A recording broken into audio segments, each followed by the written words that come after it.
வணக்கம் நண்பா. TNSTC latest செய்திகள்.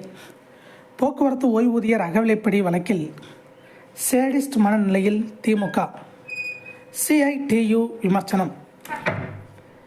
ஓய்வூதியர் அகவிலைப்படி உயர்வு விவகாரத்தில் சேடிஸ்ட் மனநிலையில் திமுக அரசு இருப்பதாக சிஐடியு கடுமையாக விமர்சனம் செய்துள்ளது.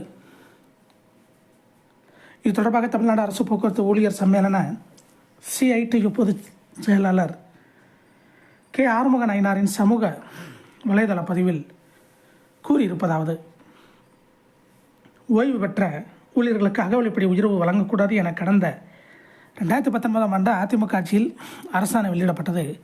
அதிமுக அரசு செய்த தவறுகளை சரி செய்வோம் என வாக்குறுதி கொடுத்து ஆட்சிக்கு வந்த திமுக அரசு அதிமுகவின் அரசாணையை அப்படியே அமலாக்கியது.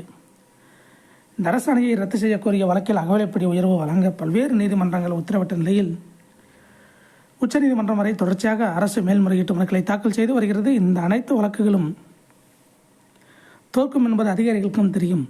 எனினும் அரசு பணத்தை வீணடித்து பல்லாண்டு காலம் போக்குவரத்து கழகங்களின் வளர்ச்சிக்கு பாடுபட்டு பணி ஓய்வு பெற்றுள்ள வயதான போக்குவரத்து ஊழியர்களை கொடுமைக்கு உள்ளாக்குகின்றனர். இது கொடூரமான நடவடிக்கை. சேடிஸ்ட் மனோநிலை. எங்களை எதிர்த்து ஜெயிப்பதா, நாங்கள் இழுத்தடிக்கிறோம் பாருங்கள் என்று அதிகார வர்க்க திமிர்த்தனம். இதைவிட ஒரு கேவலமான நடவடிக்கையை தமிழக அரசு மேற்கொள்ள முடியாது. எல்லோரையும் போன்று ஓய்வு பெற்ற போக்குவரத்து ஊழியர்களுக்கும் அகவிலைப்படி உயர்வை வழங்குங்கள். இல்லாவிட்டால் அரசுக்கு அவப்பெயர், அவமானம் அனைத்தும் வந்து சேரும். திமுக நீண்டகால பழிச்சொல்லுக்கு உள்ளாகும். இவ்வாறு அவர் தெரிவித்துள்ளார். இதை போன்ற போக்குவரத்து துறை அப்டேட்களை தெரிந்து கொள்ள நம்ம சேனல் சப்ஸ்கிரைப் பண்ணுங்கள், ஷேர் பண்ணுங்கள், லைக் பண்ணுங்கள். நன்றி, வணக்கம்.